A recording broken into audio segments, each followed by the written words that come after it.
आपकी बेटी की परेशानी की वजह यह है कि आज उसकी चोरी पकड़ी गई है।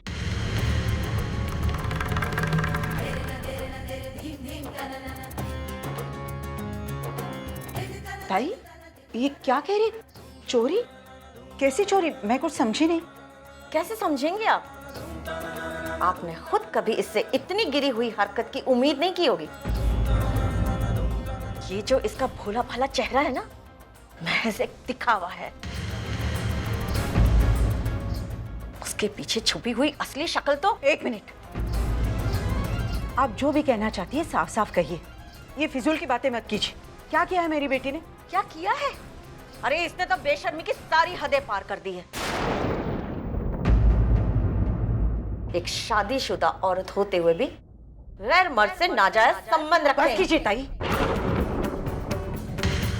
बस कीजिए।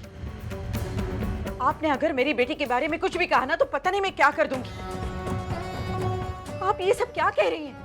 मेरी वैशु के बारे में ऐसा सोचना भी पाप है। मैं भी पहले यही समझती थी। कभी भी मुझे उस पर शक हुआ तो मैंने ये कहकर अपने दिल को तसल्ली दी कि नहीं, वैशाली ऐसा नहीं कर सकती। वैशाली तो कभी गलत हो ही नहीं सकती। लेकिन आज जब मैंने खुद अपनी आंखों से देखा। नहीं दाई, ऐसा हो ही नहीं सकता। मैं ये बात मान ही नहीं सकती। आपके मानने या न मानने से सच्चाई नहीं बदल जाती। मैंने खुद अपनी आंखों से इसे बंद कमरे में मानव के साथ रंगरलियां मनाते हुए देखा है।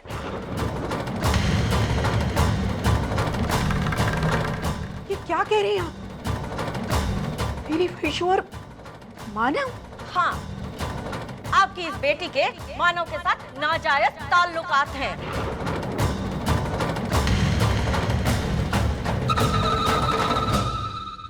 क्या बकवास कर रही हैं आप? रिश्तेदारी की वजह से हम लोग चुप हैं, इसका मतलब ये नहीं कि जो भी मुंह में आया भर के चली जाएंगी। मैं यूं ही कुछ भी नहीं बोल रही हूँ। जो भी कह रही हूँ उसका सबूत है मेरे पास। आप लोग शायद नहीं जानते, लेकिन मानव के पूरे मोहल्ले में इन दोनों के प्रेम लीला की चर्चाएं हो रही हैं। जिसको देखो इन पर उंगलियां उठा रहा है। हर गलती उनकी है भी नहीं। अरे इसके तो लक्षण ही ऐसे हैं। बस ताई, हम आपसे कुछ बोल नहीं रहे हैं, हम आपकी बात सुन रहे हैं। इसका मतलब ये नहीं कि आप मेरी बेटी पर कीचड़ उछालती जाए। अगर आपकी जगह कोई और होता ना तो अब तक मैं उसे घर से बाहर निकाल देती।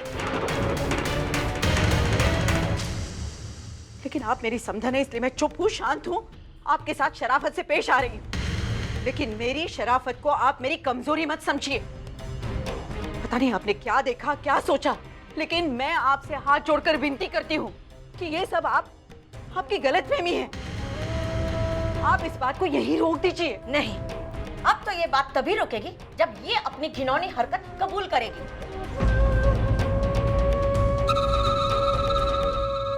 आपका इसको निर्दोष समझना मैं समझ सकती हूँ, लेकिन आंखें खोलिए, जरा सही तरीके से सोचिए। आप खुद कबूल कर लेंगे कि इन दोनों के बीच में कुछ ना कुछ है।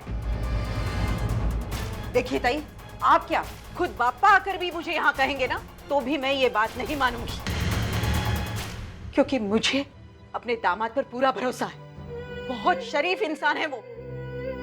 और मेरी बेटी, उसे तो मैंने जन्म दिया है, मैंने संस्कार दिए हैं। वो तो ऐसा कभी कर ही नहीं सकती। देखिए ताई, आपको जरूर कोई गलतफहमी हुई है। देखिए भाई साहब, आप भले ही गलतियों को गलतफहमी का नाम दें, दुनिया उसे गलती ही कहेगी। अच्छा तो यही होगा कि सच्चाई का स्वीकार कर लीजिए।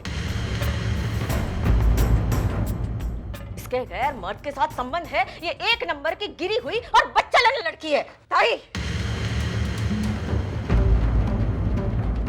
बड़ा गुस्सा आ रहा है ना? हाँ, बड़ा भरोसा है ना अपनी बेटी पर? अरे तो एक बार पूछिए तो सही इससे कि अगर ये बेगुनाह है तो इस तरह से कोने में सर झुकाए क्यों खड़ी है?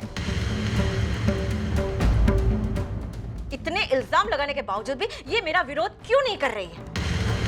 इसके चेहरे की शर्मिंदगी और खामोशी से साफ जाहिर होता है कि ये खुद जानती है कि यह गलत है।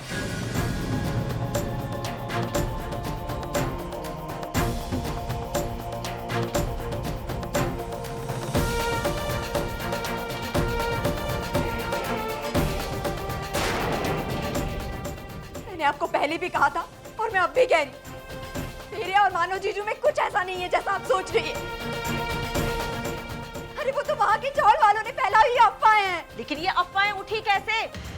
इसी वजह से ना कि तुम अपना ससुराल छोड़ के 1 महीने से मानव के घर पर रह रही हो।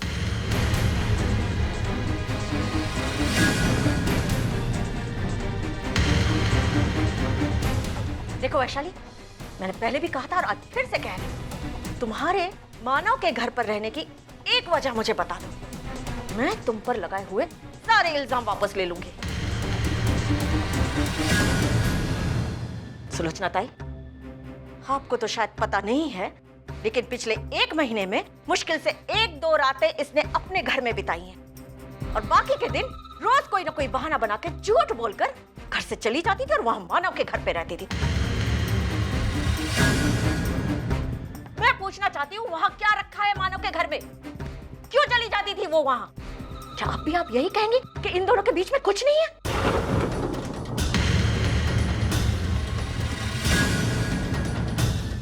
वाह ताई वाह, आपने तो दिन दहाड़े हमें धोखा दे दिया। अपनी बदचलन बेटी को हमारे मत्थे मड़कर किस जन्म का बदला लिया है हमसे? मैं आपके हर सवाल का जवाब दूंगी। मैं आज इस मामले में फैसला लेकर ही रहूंगी। आओ, जरा फोन दे। चलो मैं चलता हूँ। अरे मैं चाबी लेना तो भूल ही गया दुकान की, जरा देना। हाँ।